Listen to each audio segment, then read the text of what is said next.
Uganda's President Yoweri Museveni has delivered a strong message about the ongoing tensions in the Middle East and the importance of global cooperation. Speaking during a public address, Museveni reflected on the long-standing conflict between Israel, Iran, and other regional powers. His remarks focused on what he believes is the root cause of many global conflicts, what he calls political chauvinism. According to Museveni, the Middle East crisis cannot be solved through military force alone. Instead, he argues that lasting peace must come through dialogue, recognition, and economic cooperation. Middle East conflict discussion. Museveni explained that he has personally held discussions with several leaders in the region. He emphasized that Uganda maintains friendly relations with many countries involved in the conflict. According to him, nations such as Israel, Iran, the United Arab Emirates, Qatar, Saudi Arabia, and the United States are all partners Uganda has engaged with diplomatically. Museveni also reminded audiences that he currently serves as chairman of the Non-Aligned Movement, a group that promotes neutrality and cooperation among developing nations. When tensions in the Middle East escalated last year, Museveni initially chose to remain silent. However, as the situation worsened, he decided to issue a public statement expressing Uganda's concerns. Don't know reality. Reality is that blood is thicker than water, meaning that tribalism is more important than anything else. Statement and give it to the people who are here. Where I really externalized what we have been talking quietly with all these people.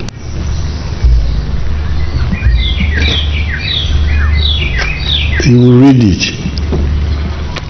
But the whole problem starts with what we call in English chauvinism.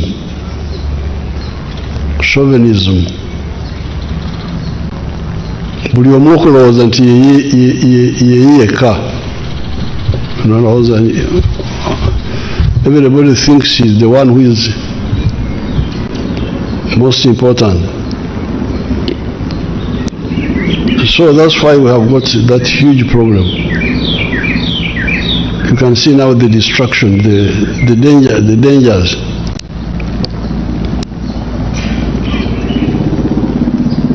I discussed with the Iranians, with all of them, the leaders, Ahmadinejad, Raisi, the one who was here, all of them, Hashemi Rafsanjani. I was saying, you people, the Iranians, why don't you recognize Israel? They said Israel does not belong here. It is not, it is a transplant in the Middle East. I said, no. Me, I know this part of the world from the Bible. You are all mentioned in the Bible. The Jews are mentioned, the Persians are mentioned. There's another group called Medians. The Philistines, Palestinians are mentioned. Goliath was a Palestinian. Why don't you? So I told them, you should accept Israel, so that we implement the two-state solution. The root of the problem. According to Museveni, the major cause of many global conflicts is chauvinism, the belief by some groups that they are more important than others. He explained that this mindset often leads to confrontation and instability. Museveni said that when leaders prioritize dominance instead of cooperation, the result is destruction, instability, and suffering.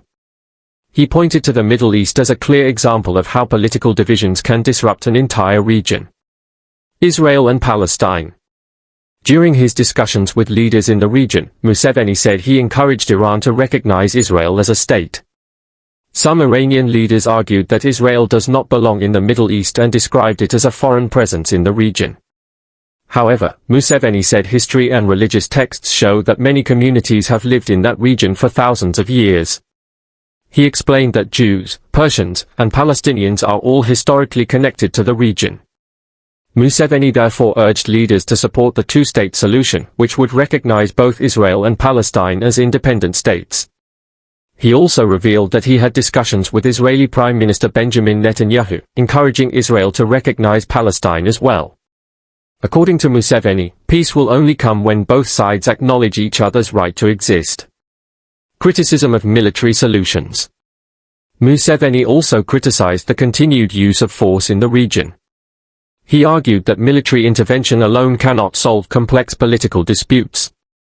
Instead, he believes diplomatic engagement and economic cooperation are necessary to create lasting peace. The Ugandan leader warned that prolonged conflicts only lead to destruction and economic setbacks for entire regions. Lessons for Uganda. Museveni used the situation in the Middle East to highlight the importance of unity in Uganda.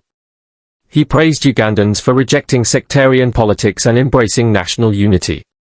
According to him, avoiding tribalism and religious divisions has helped Uganda maintain political stability for many years.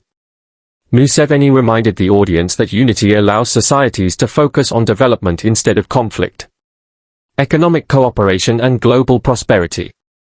The Ugandan president also addressed the importance of global economic growth. He argued that the prosperity of one country can benefit many others. To illustrate this point, Museveni referred to the modernization of China. When China expanded its infrastructure and industrial development, the global demand for resources increased significantly. This rise in demand helped boost the prices of commodities such as copper and steel, benefiting many developing countries.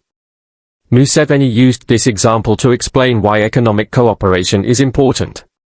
According to him, a wealthy and prosperous world benefits everyone because it creates more opportunities for trade. Message to Western countries. Museveni also questioned why some wealthy nations prefer to maintain economic imbalances. He argued that a world where more countries achieve prosperity would create stronger global markets. When more people have income and purchasing power, they can buy more goods and services. This, he said, ultimately benefits global businesses and economies. Final message. Museveni concluded his speech with a call for justice, cooperation, and global prosperity. He urged leaders around the world to prioritize unity and economic development rather than division. According to him, global stability will only be achieved when nations work together to build prosperity for everyone.